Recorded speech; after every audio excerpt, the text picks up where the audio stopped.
wartawan keturunan Arab pertama di Indonesia dan asli Palembang. Dia aktif PSI, sahabat dan mentor A.R. Baswedan. Kenapa saya sebut mentor? Karena menurut sejarah, ketika Husein Bapade dan Salim Maskati ini sebagai jurnalis, A.R. Baswedan sebagai junior mereka pernah ingin bergabung untuk menulis.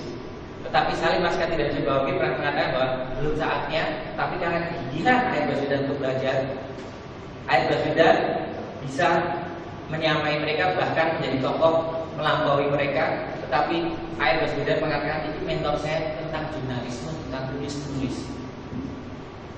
Dan Salim Ali Maskati ini adalah penulis buku di dalam PKI. Terakhir tinggal di Nyamlungan. Tidak ada yang tahu bahwa beliau ini almarhum mendapatkan status perintis kemerdekaan ketika umurnya 81 tahun. Ketika 81 tahun, dia tinggal di Nyamlungan, temannya bilang, "Kenapa kamu nggak minta sebagai perintis kemerdekaan? Anda berhak." Kalian bilang, "Saya nggak tahu itu." Tapi didorong akhirnya minta. Ketika umur 81 tahun, beliau mendapatkan gelar perintis kemerdekaan.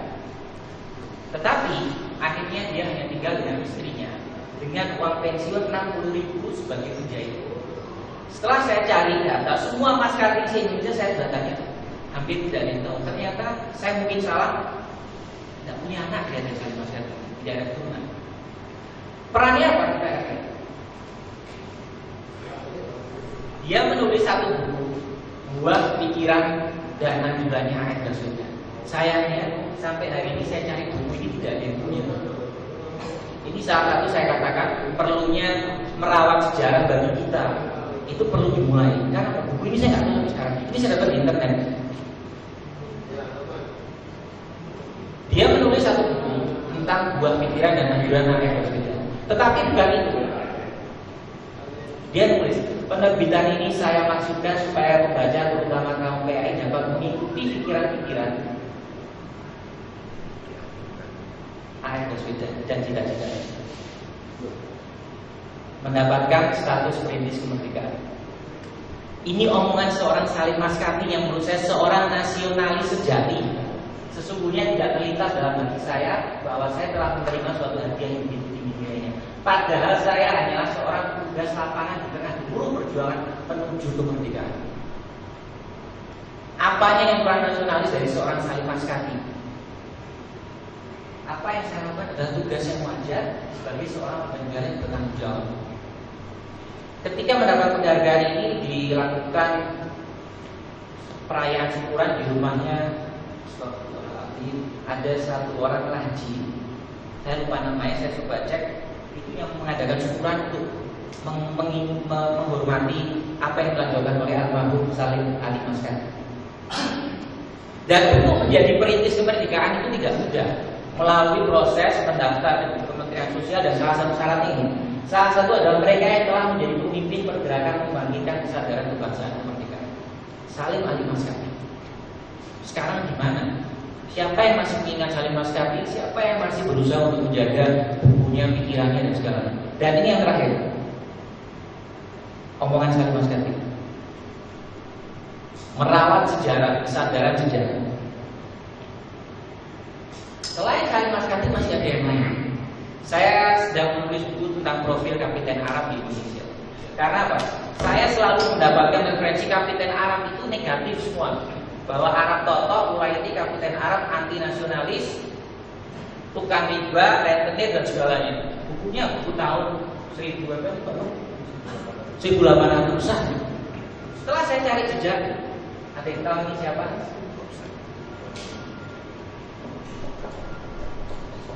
Yang orang Solo, saya kelahiran Solo. Ada yang tahu? Ini Kapten Arab terakhir Solo. Saya awal di Jasbal. Banyak yang tidak tahu. Kita lihat. Toto artinya lahir di Hadramut, datang dalam umur 11 tahun, mendapatkan gelar letnan, dan tokoh politis pendidikan modern dan juga seorang nasionalis. Nasionalisnya di mana? Kalau A.R. Baswedan tahun 47 berangkat ke Mesir, Awad Sabah dikirim oleh pemerintah sebagai sebagai misi haji revolusi ke Saudi tahun 49. Sama mendapatkan pengakuan. Kalau kita berbicara mengenai sejarah gerakan nasionalisme Indonesia, banyak berbicara Budi Utomo, tapi ada beberapa sejarawan yang mengatakan Syarikat Dagang Islam lebih dulu dan lebih. Tapi latar belakangnya lain, yang satu nasionalis kebangsaan, yang Budi Utomo lebih ke Islam, dagang dan segala. Syekh Awad Sahbal ini adalah pendukung dari Syarikat Dagang Islam dan sahabat dekat Samanhudi. Bahkan ketika Syekh Awad Sahbal ini meninggal, Samanhudi sakit, itu minta tinggal di rumahnya Syekh Awad Sahbal yang ada di belakang Beteng, pinggir jalan itu di gedung di rumah itu ada rumah Ustaz Sahbal ya di situ. Sangat besar peranannya terhadap gerakan Syarikat Dagang dan juga misi haji revolusi. Golongan tokoh pertama yang mendapatkan pengakuan sebagai warga negara Indonesia. Tokoh pendukung PAI, Pak Abdullah Batapi sebutkan tahun 56 diadakan acara peringatan Sumpah Pemuda Turunan Arab di Solo. Salah satu tokoh yang diangkat adalah ini, almarhum Abang Besar Awad Sahbal. Tidak semua kapiten Arab anti nasionalis, tidak semua kapiten Arab pro kemerdekaan, tidak anti kemerdekaan, dan tidak semua kapiten Arab dekat dengan Belanda dan segalanya. Tidak, semua karena kita tidak peduli dengan sejarah. Ini fotonya. Ini adalah saya Awad Sahbal. Ini HM Rasidi, murid terbaik dari Al-Irsyad, Menteri Agama pertama, peletak dasar Kementerian Agama, dan tokoh-tokoh yang lain. Dikirim oleh pemerintah berdasarkan keputusan dari Presiden dan Menteri untuk mendapatkan pengakuan hubungan dari negara Arab ke Saudi Arabia. Awad Sahbal. Tetapi di mana namanya di dalam buku sejarah Indonesia? Hanya ada satu buku yang ditulis oleh Abu Bakar Aceh. Dan itu adalah salah seorang tim dari ini yang ikut di sini. Misi haji revolusi. Kalau Anies Baswedan adalah misi diplomatik revolusi pertama, Awad Sahbal adalah misi haji revolusi. Sama. Ini Awad Sahbal, HM Rasidi seperti yang disampaikan, murid terbaik, salah satu murid terbaik dari Al-Irsyad, murid dari Syekh Sultan. Satu lagi, masih ada yang lain. Ini sebenarnya masih banyak, cuma saya mohon maaf karena waktu terbatas, tapi saya hanya akan sedikit garis bawah. Peran Indonesia di keturunan Arab dalam pergerakan nasionalisme ini itu sangat banyak. Paling jelas bisa kita baca sebagai itu Anies Baswedan. Ada yang lain yang juga memiliki peran. Walaupun perannya berbeda-beda, tetapi mereka memiliki peran. Apapun, sekecil apapun, sebesar apapun. Ternyata ketika saya berbicara mengenai Syarikat Dagang Islam, saya menemukan sesuatu yang luar biasa lagi. Syarikat Dagang Islam tahun 1905 di Bogor, Bajnet, di mana nama ini ada di dalam buku sejarah Indonesia. Ini buku salah satu yang bisa dibaca kalau ingin tahu, bukunya Pramudia Anantanto Sang Pemula disebut. Dan saya cek di antri di museum, benar keluarga Bajnet dan BTP, dan mereka ini kapten Arab di Bogor.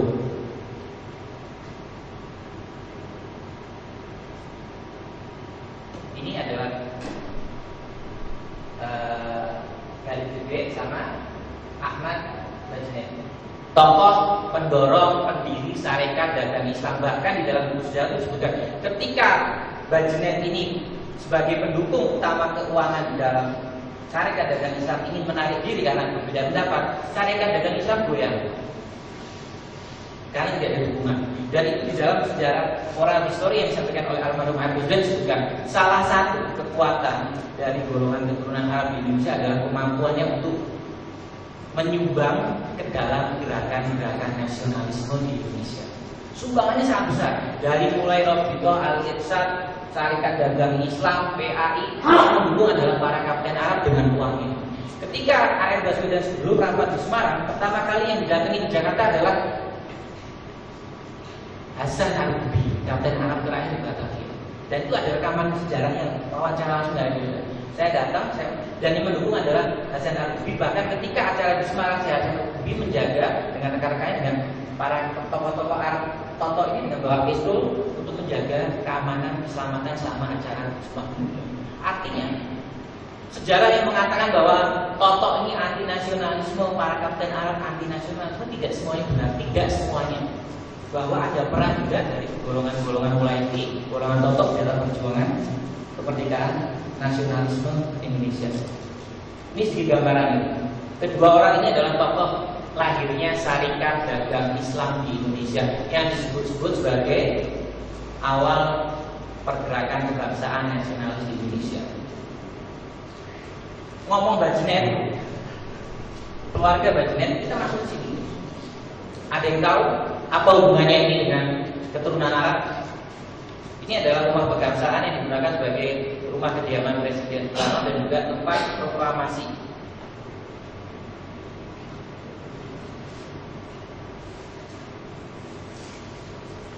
Rumah itu yang mengusahakan, yang membiayai, yang memberikan itu adalah keluarga Marta. Tapi pemilik usaha namanya Marta. Marta itu Marta Bajenet, mitra kongsi, dan sekarang masih ada salah satu keturunannya bisa kita lihat, Salim Marta. Itu dengan uangnya mengusahakan rumah ini untuk proklamasi. Tapi setiap proklamasi 17 Agustus 45 berapa banyak dari kita keturunan Arab yang tahu, apalagi dari seluruh bangsa yang tahu bahwa rumah itu yang mengusahakan adalah salah satu saudara kita, warga negara keturunan Arab dari keluarga Bajenet, Aran Semata yang punya NT. Saya ngomongnya susah dengan bahasa Belanda. Ini adalah sedikit titik-titik sejarah yang sebenarnya berhak wajib kita ketahui, dan kita tidak berhak menyimpannya untuk kelompok kita sendiri. Bangsa Indonesia perlu tahu dan harus tahu karena ini bagian dari sejarah bangsa. Dan ini adalah surat yang diberikan penghargaan. Dan ternyata setelah saya baca lagi, bukan cuma rumah proklamasi, ada beberapa rumah yang digunakan untuk pergerakan bangsa yang diusahakan oleh keluarga Marta ini dengan marganya yang merupakan sambungan dari Marta Bajenet. Ini pasti semua pada tahu. Saleh Sungkar, tokoh PAI di Solo. Saya ngomong Saleh Sungkar dengan yakin ibu saya juga. Saleh Sungkar ini ketua DPRD tokoh PAI yang di Lombok, dan dia meninggal karena dibunuh memberantas korupsi sebelum ada KPK. Ketika ada mencium bau korupsi daerah Lombok Timur di Lombok, almarhum berusaha untuk membongkar, meninggal. Sampai katanya kalau nggak salah putus kepalanya oleh Saleh Sungkar. Anaknya Kapiten Arab Ahmad Sungkar, abahnya Kapiten Arab di Lombok. Apakah tidak nasionalis? Ini tokoh PAI, dan itu yang saya sebut konsekuensi. Setelah PAI bubar, saya ikut dalam partai, saya ikut dalam politik, saya membela bangsa Indonesia, berjuang sama seperti halnya dengan warga negara Indonesia yang lain.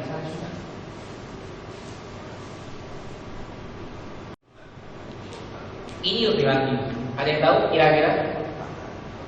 Yang dari Semarang mungkin tahu. Ini nasibnya sama dengan Almarhum Salim Maskati. Tidak punya keturunan, bahkan tidak pernah berkeluarga. Tapi siapa beliau? Husein Mutahar, komposer lagu, tokoh kepanduan, dan yang membuat. Jadi kalau kita melihat upacara 17 Agustus ada Paskibra, itu yang buat aturan Paskibra itu jamaah namanya Husein Mutahar. Ada bagian kita yang nggak mau upacara, tidak mau. Ya, ini bagian dari keragaman. Tapi ini seperti itu. Apalagi yang beliau lakukan almarhum? Beliau ini adalah, jadi sedikit cerita sebelum akhir presentasi saya. Ketika ada pemerintah presiden melarikan diri dari Jakarta ke Jogja untuk keselamatan karena adanya agresi Belanda, Soekarno dan Hatta lari ke Jogja. Ketika di Jogja, agresi militer kedua itu hampir ditawan Presiden Soekarno dan Hatta. Tapi presiden ini kemana-mana membawa bendera pusaka merah putih dalam koper. Dia manggil Husein Mutahar yang waktu itu adalah ajudannya presiden, pangkatnya mayor. Tolong ini bendera pusaka, ente simpen, ente selamatkan. Dan ini omongannya. Apa yang terjadi terhadap diri itu aku tidak tahu, dan ini aku memberikan tugas kepada pribadi untuk membawa bendera. Apa yang dilakukan oleh Husein Mutahar itu bendera disobek. Merah putih saat dimasukkan ke dalam tas, ketika dicek sama Belanda nggak tahu karena kain merah, kain putih nggak nyambung, bukan merah putih. Selamat dikumpulkan sama dan akhirnya dikembalikan sama Presiden Soekarno, dan itu Presiden Soekarno mengatakan sangat terima kasih karena bendera pusaka yang sekarang disimpan itu yang nyelamatin Mutahar Semarang.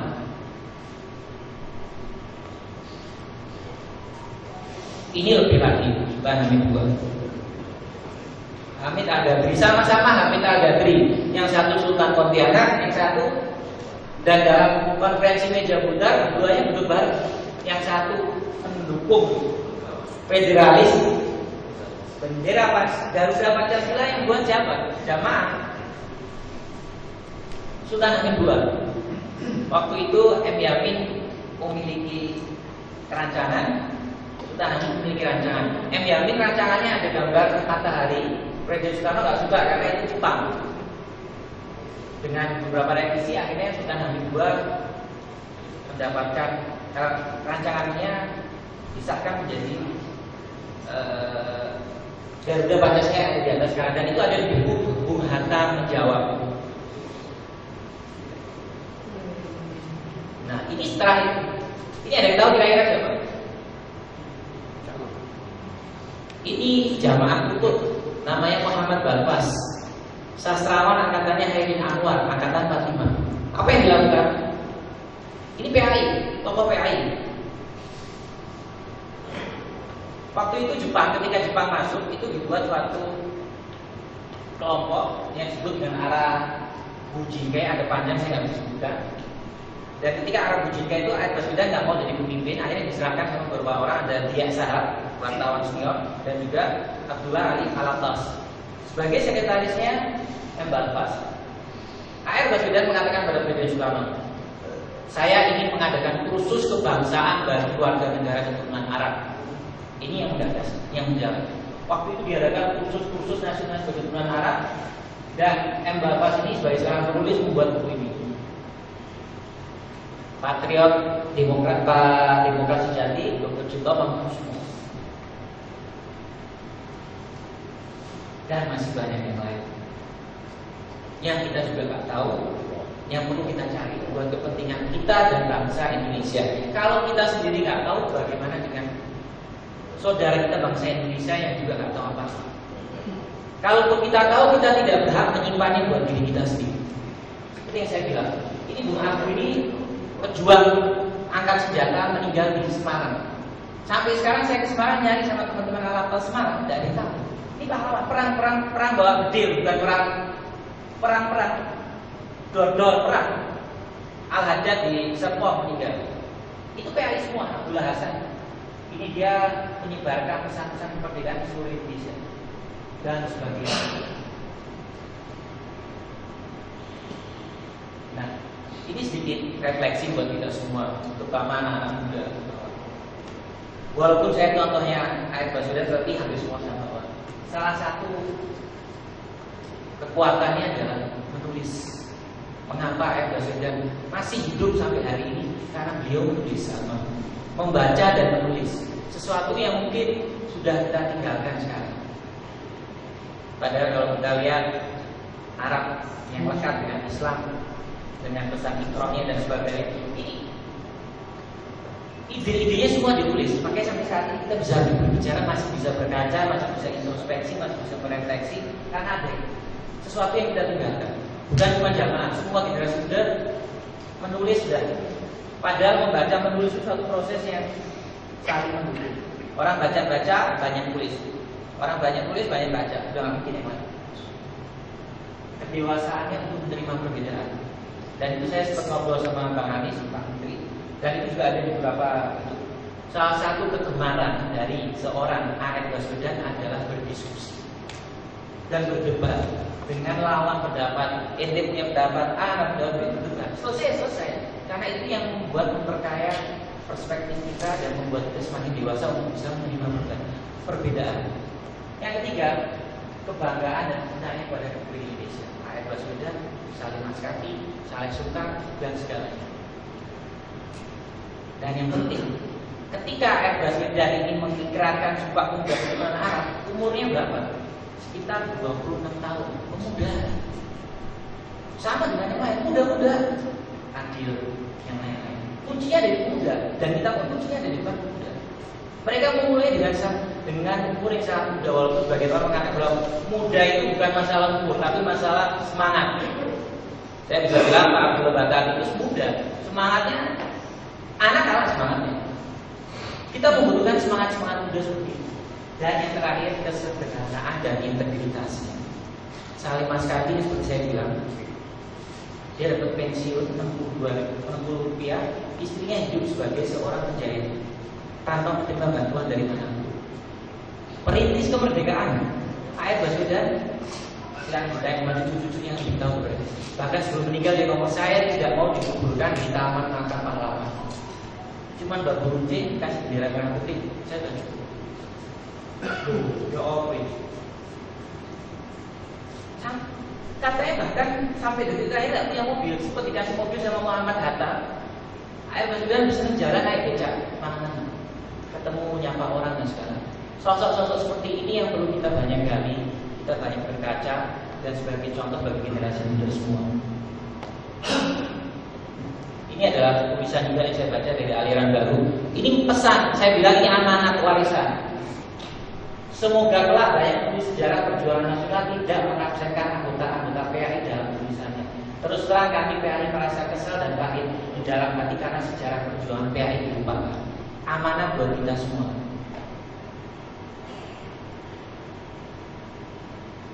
Dan ini terakhir, saya bilang terakhir tidak terakhir, saya perasaan saya bilang, nah ini yang terakhir. Ini adalah syair puisi tentang Surabaya yang ditulis oleh Hasan Baktir. Ini saudaranya Ali Baktir, teman Ayat Baswedan ketika di Mesir menyambut perjuangan kemerdekaan dan segalanya, membuat suatu syair dalam bahasa Arab yang diterjemahkan oleh Ayat Baswedan dan disebutkan dan dibacakan dalam rekaman wawancara. Artinya sebenarnya kalau kita mulai mau baca sejarah, menggali sejarah, banyak hal yang bisa kita gali. Dan sekali lagi jangan pernah berpikir bahwa sejarah peran keturunan Arab ini punyanya keturunan Arab tok, punya bangsa. Bangsa Indonesia, kita ini bagian dari bangsa Indonesia. Sehingga bangsa Indonesia perlu tahu. Kalau kita tidak tahu, bagaimana kita semua bisa tahu? Yang tahu berusaha untuk membagi pada orang-orang yang belum tahu dan tidak tahu. Saya pikir saya juga terlalu banyak bicara, padahal saya berusaha untuk menjaga waktu supaya tidak terlalu banyak. Tetapi saya mungkin nanti bisa kita lanjut dalam diskusi. Sekali lagi, saya hanya ingin merangsang, menyuntik semangat kita semua, mau muda mau tua, untuk mulai merawat sejarah, mulai melestarikan sejarah, mulai menjaga sejarah sebagai bagian dari jati diri kita semua. Seperti yang disampaikan Pak Abdul, jati diri bangsa, jati diri seorang anak bangsa. Inilah yang bisa kita berikan, dan kita harus bisa berkaca pada orang-orang tersebut, dan kita bisa membantu memberikan sumbangan, istilahnya urut tangan sesuai dengan kemampuan kita. Yang pintar tulis ya tulis, yang punya kursus bagi bantuan untuk seperti para saudara-saudara yang sudah membantu dengan bantuan finansial, yang punya pikiran dengan pikirannya, yang punya kepintaran keahlian IT dengan IT-nya. Pintu terbuka lebar dan kita bisa berkaca dari orang-orang tersebut. Wabillahi taufiq wal hidayah. Wassalamualaikum warahmatullahi wabarakatuh. Ya, terima kasih Mas Nabil, dan garis bawah atau underline dari paparan beliau adalah mengenai pentingnya sejarah, terutama dalam konteks pembangunan karakter, ya, rasa memiliki sense of belonging terhadap tanah air. Saya kira pentingnya sejarah ini akan lebih terelaborasi, terjelaskan panjang lebar oleh Bapak Dr. Purnawan Batindoro. Sudah tepat, saya persilakan kita. Kurang lebih berapa menit tadi kelewatan saya sebutkan nih Mas Nabil. 15 menit aja. Berapa? 15 menit saja. Oke, 15 menit. Silakan Mas Purnawan. Terima kasih. Assalamualaikum warahmatullahi wabarakatuh. Saya kira sudah dijelaskan panjang lebar tentang peran masyarakat Arab di Indonesia, ya, bukan hanya di Surabaya. Dalam konteks sejarah sebenarnya yang harus kita sadari yang pertama bahwa tidak pernah ada negara yang berpenduduk tunggal, yang berpenduduk homogen, pasti heterogen. Demikian juga dengan Indonesia. Artinya bahwa dari manapun kita berasal, maka kita adalah bagian dari Indonesia. Kita sadar bahwa saya kira bangsa Indonesia adalah bangsa yang memang sangat heterogen dari sananya, dan masyarakat Arab adalah menjadi bagian dari heterogenitas bangsa Indonesia. Nah, ini yang dalam konteks sejarah saya kira sedikit akan saya uraikan tentang asal-usul masyarakat Arab di kota Surabaya dan bagaimana kemudian mereka melebur menjadi satu, menjadi bagian dari bangsa Indonesia. Ini yang kalau kita bicara tentang nasionalisme Arab memang kemudian bermuara pada satu, yaitu pada A'id Baswedan dan pada PAI, seolah-olah bahwa itulah puncak dari perjuangan bangsa Arab, keturunan Arab untuk kemudian berintegrasi pada keindonesiaan. Saya sebenarnya sudah menulis makalah, yang makalah ini pernah saya presentasikan dan dimuat di salah satu jurnal, itu nanti bisa dicari di online ya, tentang masyarakat Arab di Surabaya di dalam konteks lokal. Sebenarnya tidak ada data yang pasti kapan masyarakat Arab mulai datang di Surabaya. Ada yang mengatakan itu berbarengan dengan proses Islamisasi di Jawa, terutama di Surabaya pada abad ke-13 sampai abad ke-16. Pada periode itu misalnya mulai datang orang-orang Arab di banyak tempat di Indonesia, seperti diulas oleh Vandenberg dalam bukunya ini. Buku ini sudah sangat lama dan saya kira banyak sekali stereotip yang kurang benar yang kemudian dilukiskan di sini, karena ini buku satu-satunya studi tentang sejarah komunitas Arab di Indonesia yang komprehensif, tapi diteliti tahun 1860-an. Jadi sudah 200 tahun yang lalu, sudah sangat kadaluarsa. Ini yang saya kira informasi-informasi yang ada di sini ini juga bias saya kira. Apalagi ini juga sangat dipengaruhi oleh kemudian komentar-komentar seluruh-seluruhnya dan sebagainya dalam buku ini. Nah, namun peningkatan atau ini yang kemudian munculnya komunitas-komunitas Arab atau sosok-sosok Arab yang penting itu saya baru muncul pada abad ke-19. Jadi kakek dari A'id Baswedan, yaitu Umar Baswedan, itu datang ke Surabaya pada awal abad ke-19, sekitar tahun 1832. Itu 1832 itu adalah pertama kali komunitas Arab mendapat pemimpin, kapiten. Itu baru itu. Jadi sebelumnya tidak ada. Jadi bapaknya atau mbahnya A'id Baswedan, yaitu Umar Baswedan, datang berdua dengan kakaknya, dengan Ali Baswedan, yang kemudian menetap di Surabaya di kawasan Ampel. Dan pada masa kolonial memang kemudian ada kebijakan yang disebut kebijakan untuk memisah-misahkan etnis.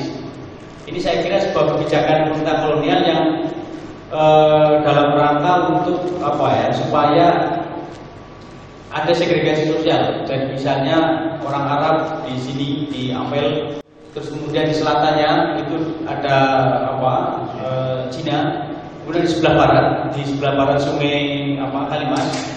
Dulu pada sejak abad ke-18 itu orang-orang Eropa ada di sana. Ini yang kemudian kebijakan ini berlangsung sampai akhir abad ke-19, memisahkan etnis.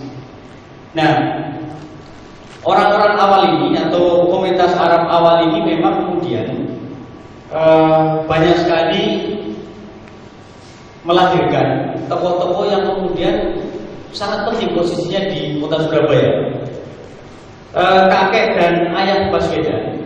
Kakek Baswedan itu adalah Umar Baswedan, ayahnya Baswedan itu adalah Awad Baswedan. Itu adalah wirausahawan yang sangat tangguh.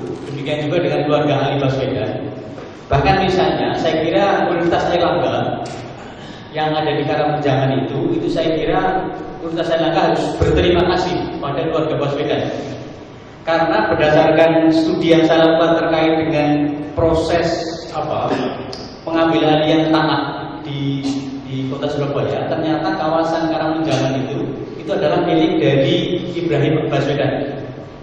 Jadi Ibrahim Baswedan saya kira anaknya atau cucunya, anaknya dari Ali Baswedan itu adalah pemilik tanah di kawasan Karangmenjangan.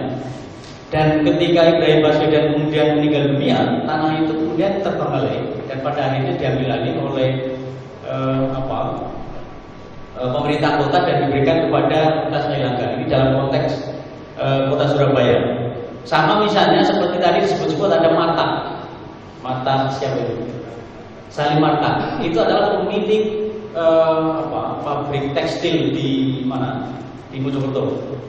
Jadi kalau kita baca bukunya Parada Harahap ini adalah orang yang pada tahun 40-an itu keliling-keliling Indonesia dan kemudian mengidentifikasi perusahaan-perusahaan yang dimiliki yang pada waktu itu ada dan sebagian ternyata dimiliki oleh keluarga-keluarga Arab.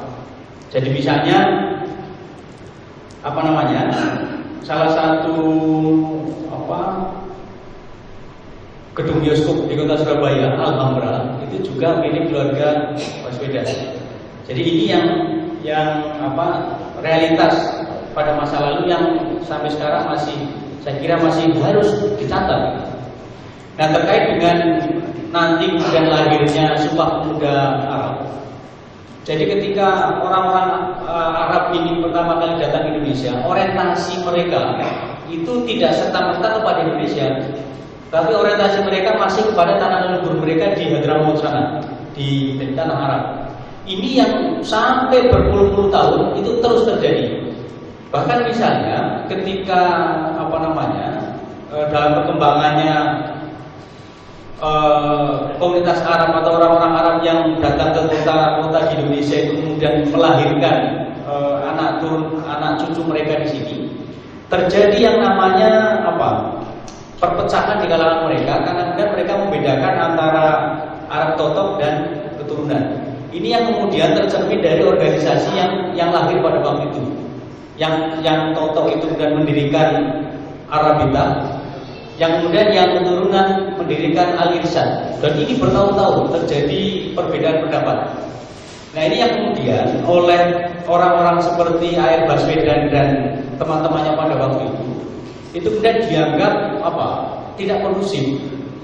Yang pertama, mereka terjadi perpecahan. Yang kedua, orientasi mereka itu belum ke Indonesia, tetapi masih ke tanah leluhur mereka, yaitu Hadramaut.